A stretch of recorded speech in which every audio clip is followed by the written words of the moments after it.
All right, thank you guys for joining us today. My name is Jessica Reynolds. I'm the Director of the Office of Downtown Development here at the Georgia Department of Community Affairs. And here with me today, I have Tommy Lowmon, our Communications and Training Coordinator. And we were trying to think about what we should do this month for our monthly webinar series. One of the things that kept kind of coming to the surface and questions that we get a lot is how to deal with elected officials, and sometimes how to deal with challenging elected officials. So we thought this would be a great opportunity for us to talk about that. We've done a session on it before, but it was really it's been a couple years since we've done it. It was geared at brand new managers, and we kind of focused on a few different things. So I'm hoping today's session will be new and insightful for you guys. We'll have time for Q&A at the end. And with that, I'm going to turn it over to Tommy and let him kind of kick us off. All right. Good morning, everybody. As you can see, I changed the title a little bit, and in case it wasn't long enough, I made it a little bit longer. So we're going to talk about how to create and maintain good relationships with elected officials and why it's important. Jessica clicked on my picture, which I hate, but she's back now. So first, we're not going to get into the state government side of things as much. After we thought about it a little bit, more questions that we get, or the most questions that we get, are about local level issues. We may do a part 2 that talks about how to get involved with the state government and like the basics of setting up meetings at the Capitol, getting to know your elected officials, how to get information vetted and passed out in the House and Senate, and just a couple of other things. But we'll do that probably at a later date. So this presentation is going to focus a little more on form than finesse, more about working within certain frameworks, but we will get to talk a little bit about dealing with people on a more personal level as well. So before we move into the presentation, I'm going to answer the why it is important question, and then we won't even talk about that anymore.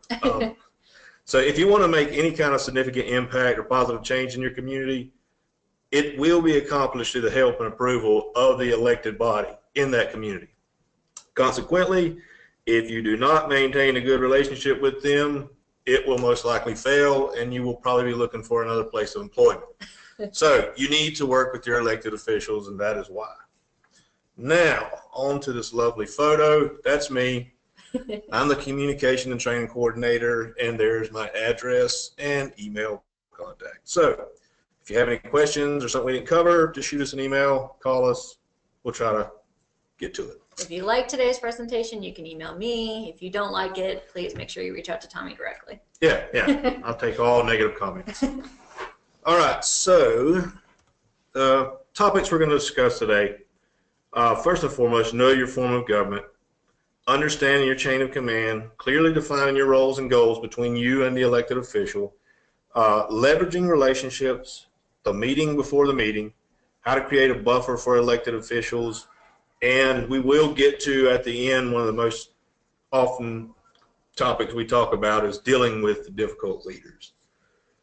So we're going to jump right in. Know your form of government. In Georgia, most municipalities use one of the following. We're not going to cover all these, but we're going to talk about them a little bit and then go into more detail in later slides. So the first one we're going to talk about is a mayor council, a strong mayor form of government.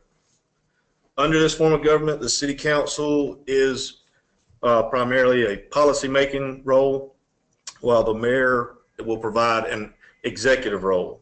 And this form provides for separation of powers between the executive branch, which would be the mayor, and the legislative branch, which would be the city council. So this is what we see in a lot of our communities. You also have the weak mayor form of government. Now, the only difference between these two is the mayor just doesn't have a lot of those powers that he had in the strong mayor form of government.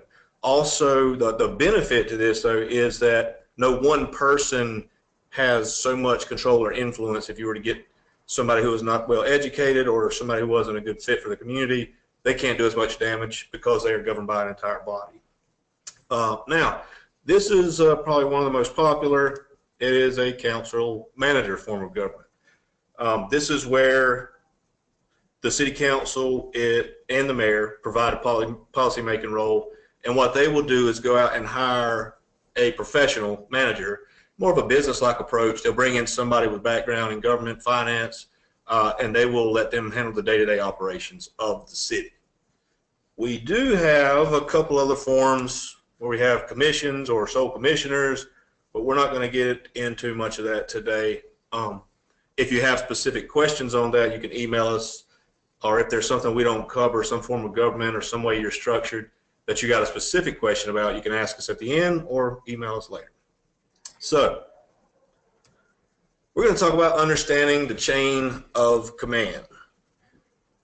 After you get a very good understanding of what the role or how your government's formed, like here we're going to look at the strong mayor. If you'll notice in the purple, the voters elect the mayor and council. The mayor and council have separate duties. You have the mayor as the executive. He will hire and fire certain people. He will handle some of the day-to-day stuff. The council will set policy. Now, they set these policies based on, if you look at the bottom, the community's program of activity or their comprehensive plan. The mayor will hire people with expertise in running public works or police department. I just went very basic here to show you how that works, or how it's laid out. Sometimes you're going to have a lot more layers of government in between the mayor and the Main Street manager, for instance.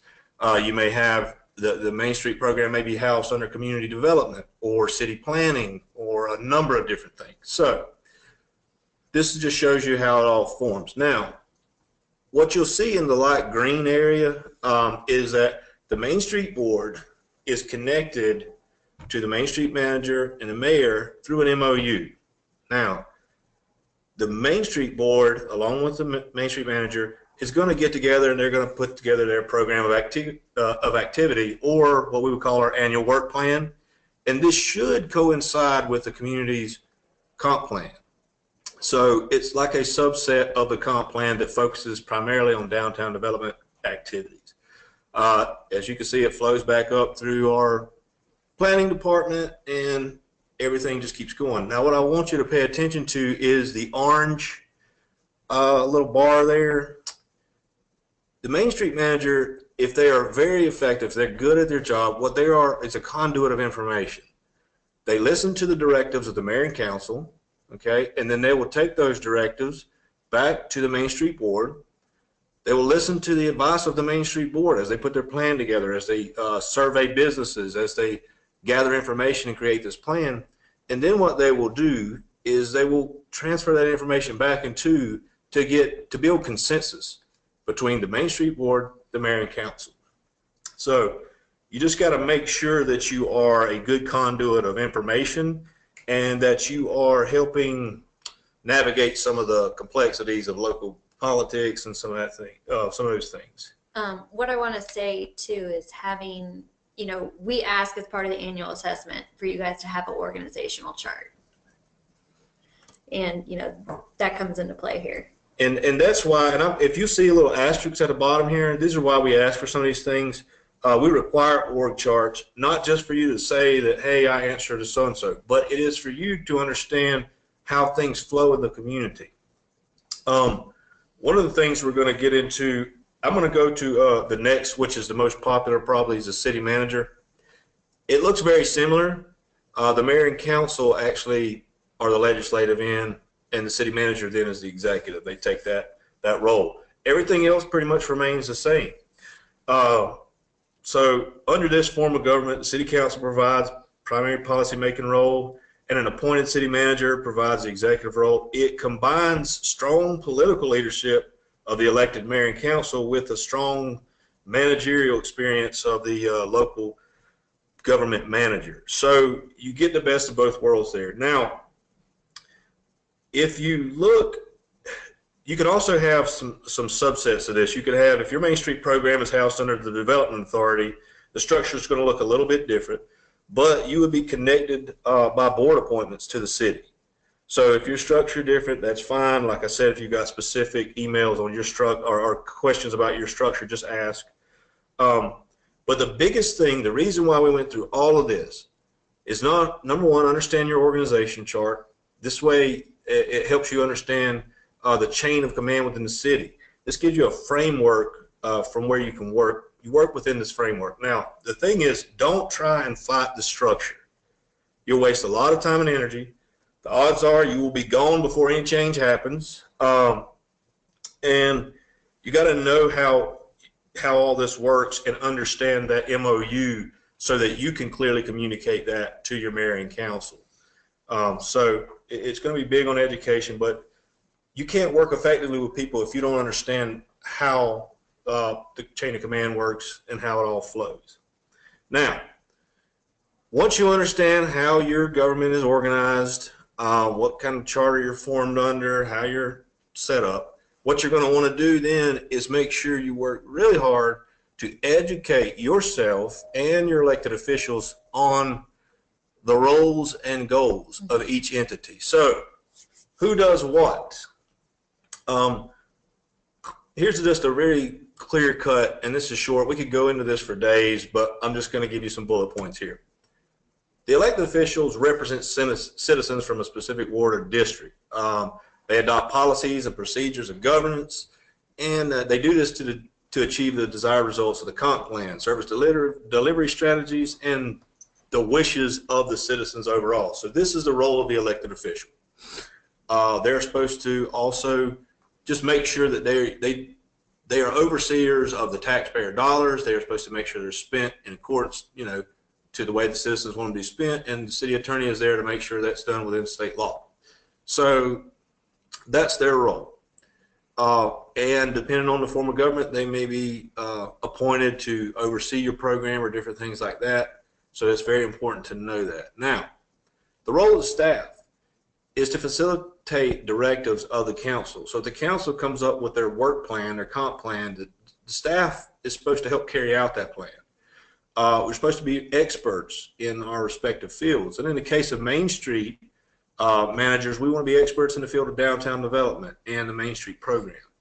We're also supposed to facilitate, as Main Street managers, the directors of the Main Street board with board assistance, of course. And this is why it is important to read that MOU thoroughly. Make sure each one of your elected officials understands that MOU, because it's going to outline who is responsible for what. And I say all these things to build up to getting, if you know your structure, you're able to do a lot more in that community. And you don't have to, if you understand it when you first start, you don't have to go back and fix a lot of problems you might have created from breaking the chain of command. So once you know your chain of command, once you're clear with your roles and goals, you want to communicate. That's going to be one of the biggest things. You want to communicate. But you do not want to break chain of command and then go start talking to the city council about issues that you haven't talked to your direct supervisor about. Keep people in the loop. Nobody likes to be surprised. So the big thing here is about being experts in our field. That is why we are hired to do what we are hired to do. So the thing is, we don't know what we don't know. And I love this graph right here, this chart. If you look at it, the pie represents the body of all possible knowledge. In the light blue color are the things that we know well. These are the things we feel comfortable in doing. If we come from an event planning background, we feel comfortable in events, and we know that we're good at that, and we do that. If we come from a development background, we are good at making deals. We're good at real estate development. We're good at working with businesses. We know that. So then you come to the, I guess that's a light blue or a darker green. I don't know. It's a darker color area there. The second largest piece of the pie. What we're going to. Oh, the second largest. Yep, second largest. So these are the things you realize you don't know. So these are the things, if you're going to be a great manager and a great resource to your elected officials, you need to learn all aspects of the program. So if you're good in the form of organization, you got that part down, you're good in the economic development role, but you're trying to learn more about promotions and event planning and some of these other things, you realize you don't know those, so you go take classes and you learn them. That is why we have it's the importance of continuing education. That's why we require 30 hours, and I would hope that you just don't do it to check a box. I hope you do it in the areas that you feel less confident in, so you're learning a little bit more, and that you let us know if you need some areas that we may not be covering. And then in this really big yellow area, these are the things you don't realize you don't know. These are the things that we're not even aware we don't know, and that if we did know them, they would help us a lot. What's funny, this is our area of ignorance, but the funny thing about this is that the more you learn, the more you realize you don't know. So I don't know if we continue learning, that other pie just gets bigger. So, but if we're going to be good, we gotta learn what we don't know, and then we got to realize something else, which brings us to this point. No one knows everything. This is why we leverage our relationships. That big yellow part of the pie, we're never going to know everything. So what we do is we bring in partners that can help us.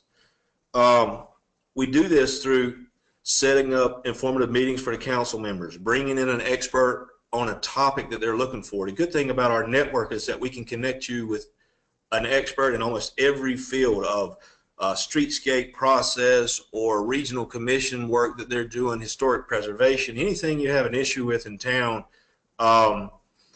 We can connect you with people that can come in and help educate the council members on your behalf. So you do that through the bringing in of partners. Now, this does a couple of different things. If you bring in partners, it actually gives you some credibility.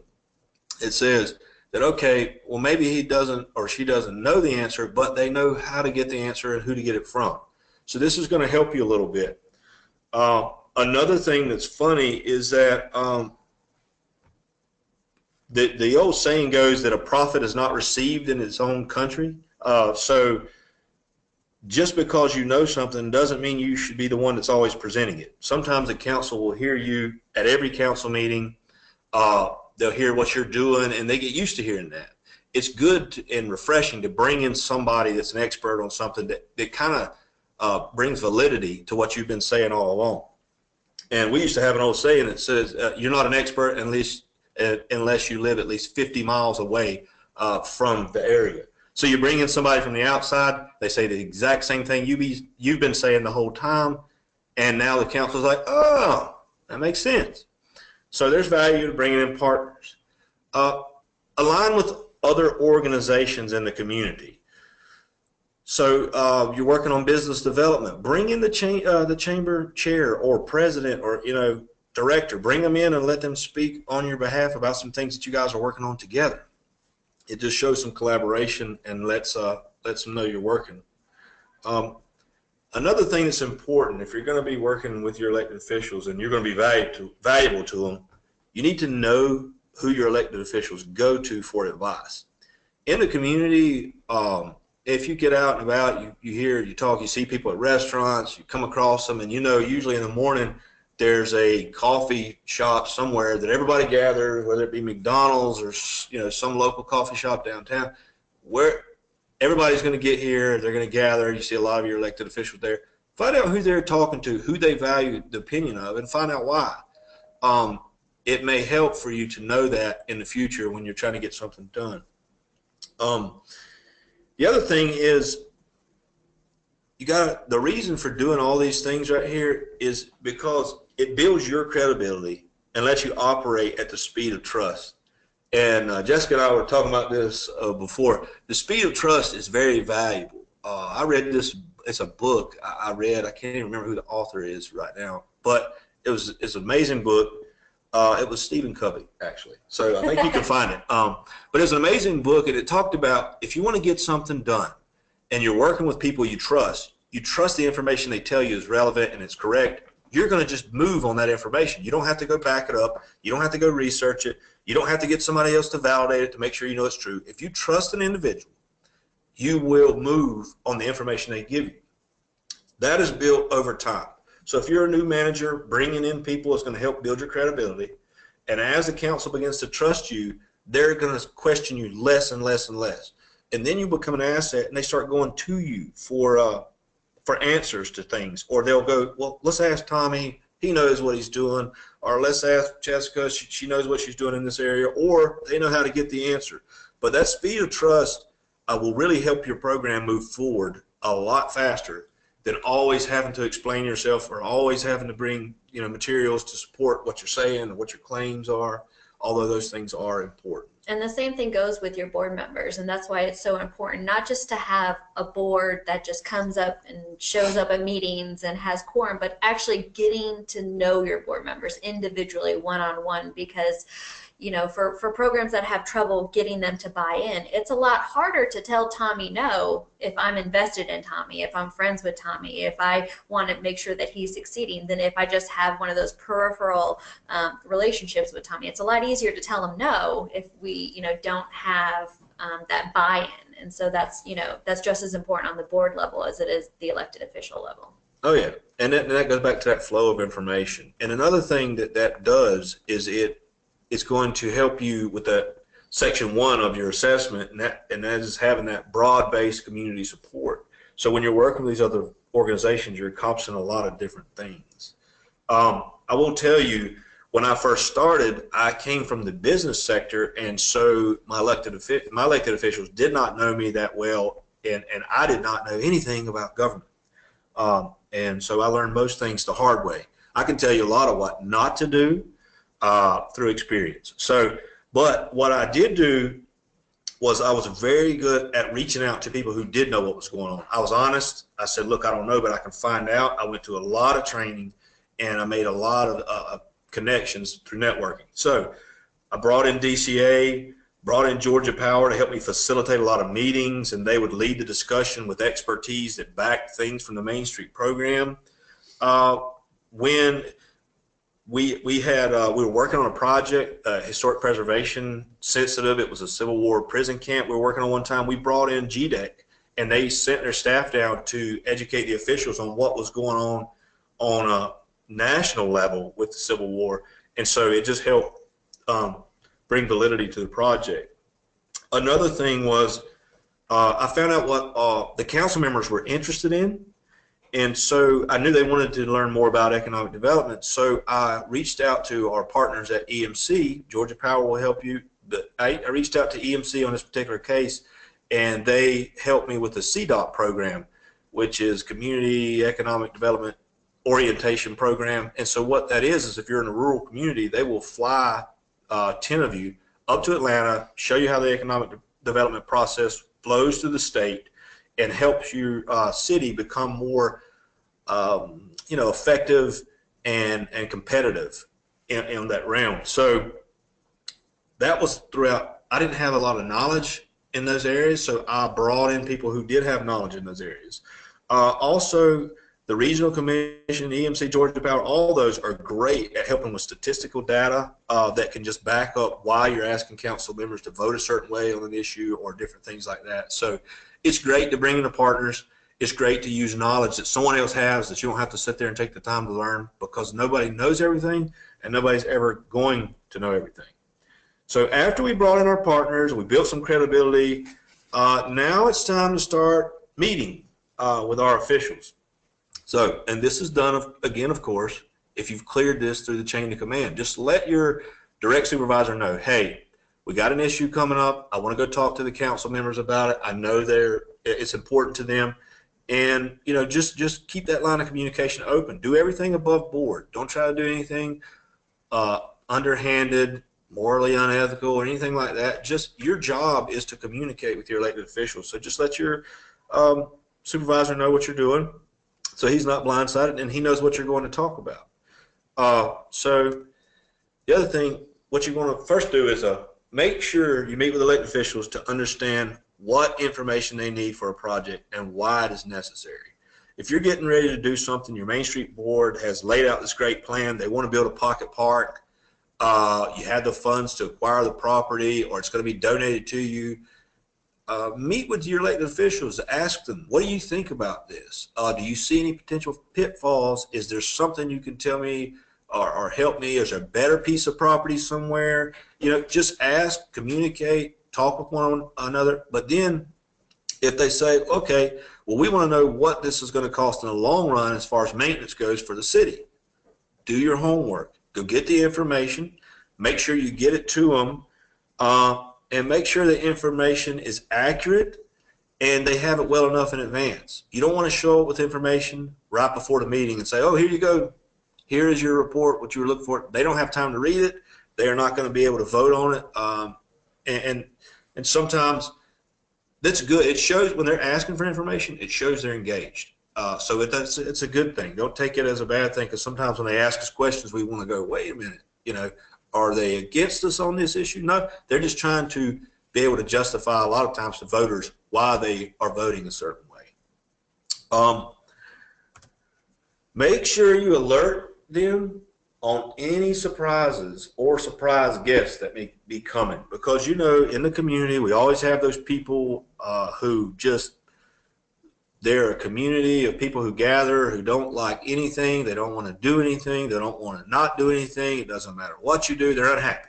So if you know that somebody is hot on a certain topic and they're going to come in the council meeting, and that last 3 minutes where the public may get to speak, they are going to go off, let the council know they're coming. Listen to that individual, find out what they're upset about, and educate your elected officials on what they perceive the issue is, so they're not caught off guard and they're not asked a bunch of questions that they don't know, because nobody likes that. That leads to this: never, never, never, never, never blindside officials. If you're into that mode of gotcha or surprise, you are in the wrong line of work. Elected officials hate to be blindsided with them, whether it's good or bad. They don't like to know on the spot. They like to have their information well in advance, so they have a crafted answer or a crafted response, or they've been able to think it through thoroughly. I'll tell you, I learned this the hard way, because I got the bright idea that I wanted to include the whole city limits in our boundaries when I first started, because somebody gave me that idea, and I thought, hey, that sounds great. We're a small community. Let's do it. And then I talked to Jo Childers, and she said, that's probably not a good idea, but I had already put it on the agenda for a council meeting. And so I show up at the council meeting, and luckily there were some educated councilmen there, and men and women, and they said, don't you think you're spreading yourself a little thin? And with that, I said, you know what, you guys are right. I'm going back to the drawing board. And I came up with probably what was the smallest set of downtown boundaries anyone had ever seen. And then I worked within those parameters, and so the idea was to make an impact in that area and then expand, which we ultimately did in the future. But had we went the other way, probably would have been disastrous. So I listened to people who knew more than I did, and it was very beneficial. I can tell you that about a whole bunch of different. I sometimes jump in, it's like ready, fire, aim, and then make decisions, but it's probably not the best. I have a story that's kind of similar. I mean, as in blindsiding somebody, but it was, it's not my elected official, but it was my boss at the time. We were promoting events. It was that time of year. We had a really big event coming up, and I was on the radio that morning, went on multiple stations and was, just doing my job, promoting the event. But in the whole, idea of I'm just doing my job, I didn't think to tell my boss, oh, by the way, I'm going to be on the radio tomorrow morning. And sure enough, after I finished, I got a phone call, and, it was just I know this is your job, I know you should be doing this, but if you're going to be out there speaking in the public, I need to know about it. And, from my perspective, I was caught off guard, obviously, because I was like, hey, I'm just doing my job. I'm not doing anything bad. I'm talking about good, fun stuff coming up in the community. But then I realized, from a supervisor perspective, yeah, it would suck to find out that someone that is working for you is out there doing something and you're not aware of it, so whether it's your supervisor or, an elected official or the city manager, even if you don't directly report to them, making sure that they're in the loop as far as what you're doing and how you're doing it, the processes and procedures behind it. A lot of times it's not what it is, it's just being aware of what's out there. And that can really help, keep you out of trouble and keep you moving down the right track. Well, and it builds trust. Again, Absolutely. It's one of those things that builds trust. So continuing this meeting before the meeting, it leads into creating the buffer for elected officials, because sometimes they like to have a buffer between them and the voters to say, this is why we're doing what we're doing. So again, I'm going to say this, never, never, never blindside your official, and this leads into it. Communicate with them about the potential pitfalls. If they know in advance what's going to happen, they can say, we've done this based on the information provided to us by the Main Street manager. He's done his homework. He's done his research. It puts a buffer between them and the decision a little bit, and sometimes that's the position you're going to take. Nothing wrong with that. I've taken a lot of fire.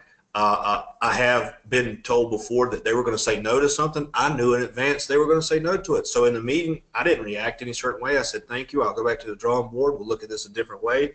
And we come back and pass it in a different manner. So this thing works both ways. When you're communicating with them, they'll communicate with you. Speak positive in the meetings and with the media. This also goes about in the community. You never want to say anything challenging or just harsh to your elected official, especially in a meeting or in the media. Make sure everything is positive. Make sure everything's above board. One of the biggest things in communities, small towns and large, people like to gossip. People like to talk. They like to talk bad. One of the easiest targets, elected officials. And since you're in the know, you're going to be one of the people they want to talk to about it. So what did you think about this thing? What do you think about that? Don't get trapped, because I can guarantee you after those people are done talking to you about that official, they'll go to that official and talk to that official about what you said about them. So you just got to be careful not to get caught in that trap. The way to do that is never say anything ill about anybody. Plain and simple.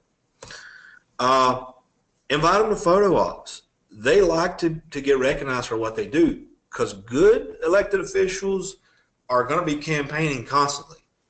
Not that there's anything wrong with that. If you want to get elected again, you're to see a project through or something, you're going to have to campaign. So they like to be in front of a photo, or they like to be in front of a project that's done well, done on time, under budget, things like that. They like to get accolades for those things, and they are the ones that help set the policy to enable you to do those things. So you got to have a working relationship where it's mutually beneficial. Give them information about why to say yes or no to certain issues on the agenda. We talked about that already. I cannot stress enough the value of giving. Sometimes you overload them. When the council used to ask me for information, I would give them so much information. I think sometimes they just approve stuff because they're tired of reading. But it's just you just give them the information they're asking for. Be specific. Give them what they want. If they ask for more, give them more than they could ever imagine. And again, let them shine. Give them credit only when credit is due. You want them to feel like a superhero when they've actually done something. Be authentic. Never be fake. Compliment the work. Don't flatter with words. I think it's very important that you are real. There are people who get caught up in, I'm going to give credit to everybody even though they didn't do anything. And people that are in the political realm, they can smell this a mile away. It's just fake flattery. So if they didn't help with a project and you say they did, they're going to be like, I didn't help with that project, especially if they have any integrity. They're not going to want to take credit for something they didn't do. But if they did help, if they did do something that helped in a way that you can recognize them, make sure you do that. Give them credit. Now, the one topic that we're going to spend a little bit more time on is something we get calls about often.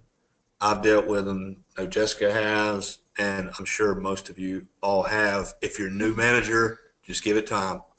It's coming. Dealing with difficult leaders. The first thing you're going to want to do is it's best to start out with a good relationship. And the way you do this is you don't want to get yelled at, so you do everything that was mentioned in the previous slides. If you start out knowing your role, knowing your place, knowing the framework, being able to work in that position, in that environment, keeping everybody educated and communicate regularly, you're going to be okay. Okay, but this isn't an ideal world where you're dealing with somebody who has integrity and they're good people. But we all know the reality is not everybody's that way. But when you deal with difficult people, one of the best things you can do is get to know them a little better. Know their why and their motivation. If it feels like a council member or a mayor is blocking you at every turn, go sit down with them and talk to them and say, is there something we're doing or something I may have done in the past that is keeping you or that you're concerned about? Is there something about this project that you know about that I don't know about? I know their motivation. If their motivation's in the right place, it is to look out for the best interest of their citizens. If it's in the wrong place, their motivation may be able to help out a friend, or they want to help a constituent specifically, or they're trying to do things that are unethical. You don't participate in that. I mean, a good example of knowing the whys and their motivation, like even on a state level here, like in our office, we know that the governor is a big proponent for small business development and job creation. So when we create marketing materials that we want to use to brag about you guys and to talk about the impact of our programs, we put that first and foremost because we know small business development is a priority of the governor. We know that job creation is a priority of the governor. And we know that by putting those numbers out there, not only are you guys looking great, but we're also making the state look great, which in turn, gets more support for us as an office and a program, Well, and to back up what Jessica's saying, we spoke a week or so ago to the Small Business Development Committee, the House. There was like 40 members of the House Representatives, and we went and presented the data, the information. We gave them all new manager handbooks. We gave them all the information they could bear, and we just wanted to educate them on the difference between the developer in Atlanta and the developer in the rest of rural Georgia. So education was one of our big key points, and we just wanted to help get the information out to you guys in a better way to help you do your jobs effectively. So we use that information. We know their why. We know their motivation. They're trying to help small business, so we're trying to give them the information to do that. And it's the same with elected officials. And know them, like Jessica said, with the board. Know them on a personal level. What are they passionate about? What is something that drives them? If they're in the arts or whatever, get them involved in something you're doing. Don't leave them out there in a silo. Bring them into the fold. Bring them into what's going on. Engage them. Take them to some educational workshops. Take them to some classes. Because a lot of times you will find that these elected officials are really good people. You just got to understand. Sometimes they're just a little quirky, and you got to understand their motive of operation, their method of operation. See how they work and what makes them tick. And then always be kind. The one thing that I would say is that you do not have to answer for their actions or decisions. You only have to answer for what you do. So be kind and make sure you're doing the right thing. This thing right here, communicate, we could talk about this for days.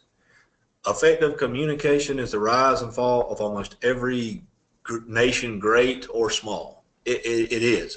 If you communicate with your people, if you have great communication, good things are going to happen. Because if bad things are coming, you already know because somebody's communicated that with you. So talk to your elected officials.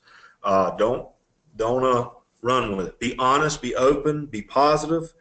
And if there is an issue or roadblock, again, ask them why. Don't be scared to say, why is it that you don't want to see this happen? And then after you have all the data and all the facts and everything you want to do, you know your framework, you know you can't win fighting against City Hall, but you've done everything correctly. Stand firm in your decisions. Don't do anything that's morally or ethically wrong. Stand firm in your decisions. Make your decisions, and this is one of the best things that I heard. I was doing something in a community that was just one of those hot topics. Sometimes you're trying to put a historic district in place, you're trying to do some of these things, and then you got people who are for and against it, and they have their reasons. And I was about to do something, and the newspaper editor was just waiting because he wanted to write a story on it while he thought everything was wrong with the idea. He and I became very good friends toward the end of my tenure, but sometimes not so much at the beginning. But I was talking to Bruce Green. He used to be the tourism director of the state of Georgia, and he said, Tommy, you have to make your decisions based on what you know to be true, not on the opinions of others. And so when you make your decision, know why you made it, stand firm on it. But when I say that, I'm not talking about be rigid. You always have to be flexible and willing to make some changes to your plan or tweak things a little bit to, so everybody has a little say and it keeps everybody happy. Another instance of this, which went the opposite direction, and which I would hope that none of you get into this, never, as a Main Street manager, as a director, you are the conduit between the board and the council and mayor, the board and the city, okay?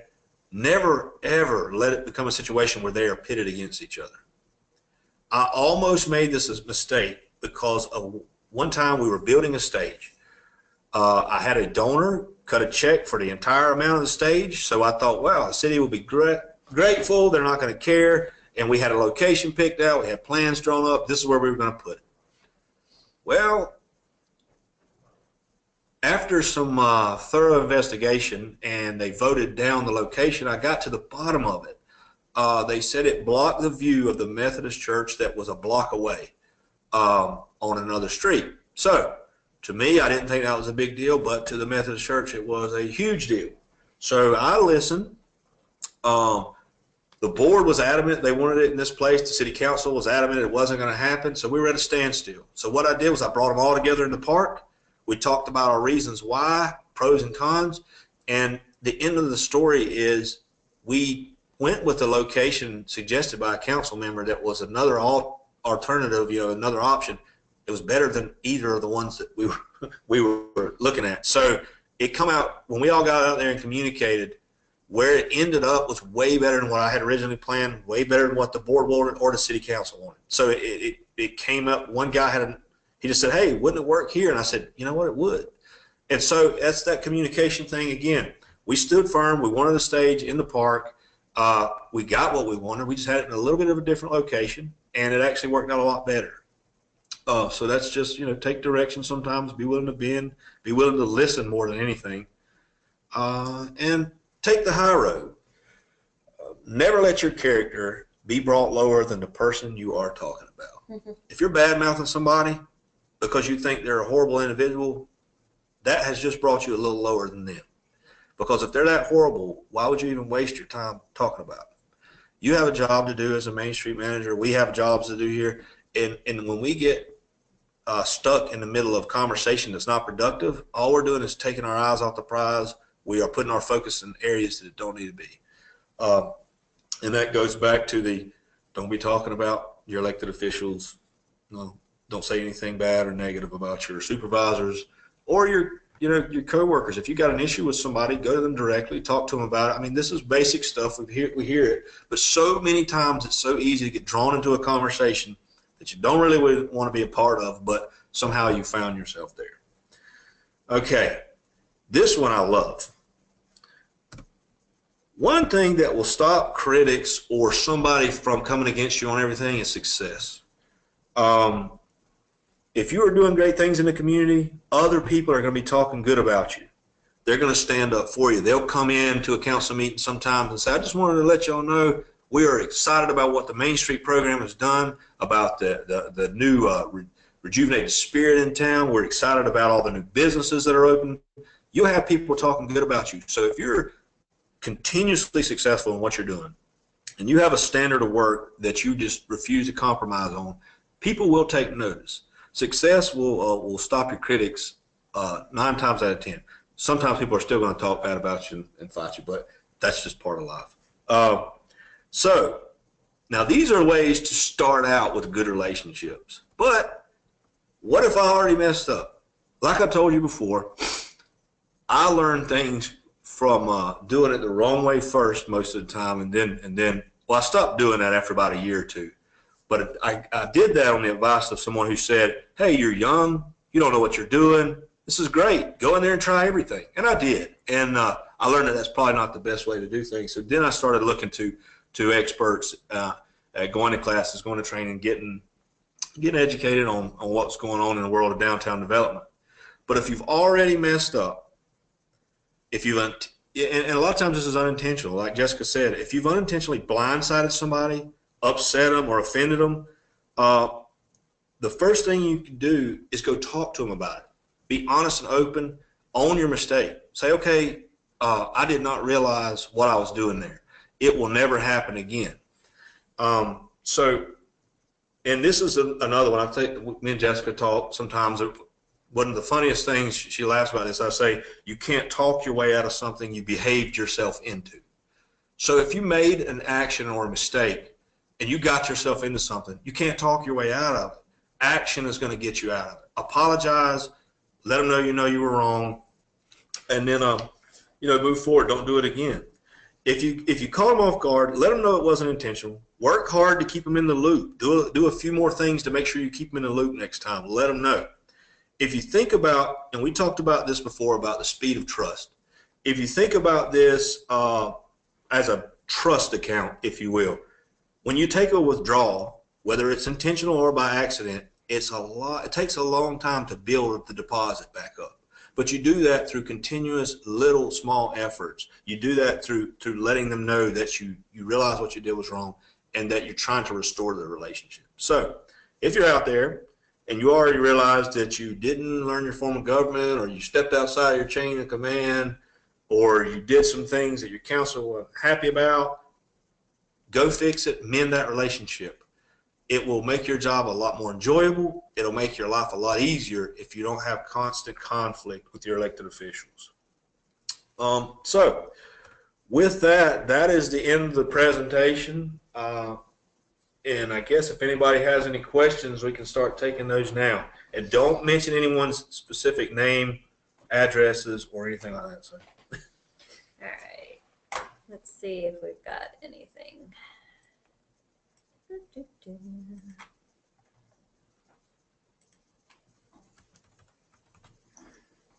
this to work. Having an operator error. Okay. Oh, we were just so clear. Nobody wants to ask us any questions. Maybe we put them all to sleep. Okay, it could be. Are you guys still there? Oh, okay. So okay, all right. So they're still there. Stephen gave us the okay, which means, you know what, we have passed the bar. We're good. So if there are no questions or none that you want to ask in public, like I said, you can email us if you're still awake. We appreciate y'all's time today. We appreciate. We've got some. We got some great comments coming in. Thank you. Oh, you did pay attention. We appreciate it. Aw. Thank you, guys. And if you're interested, let us know. We will do a part 2 and focus on that state perspective if that's something that you guys would be interested in. There's a lot of value from your state representatives and your national. I mean, there's a lot of value sometimes that we don't know. That we can, and resources that they have that we don't ever ask for, that if we ask them, they can help us.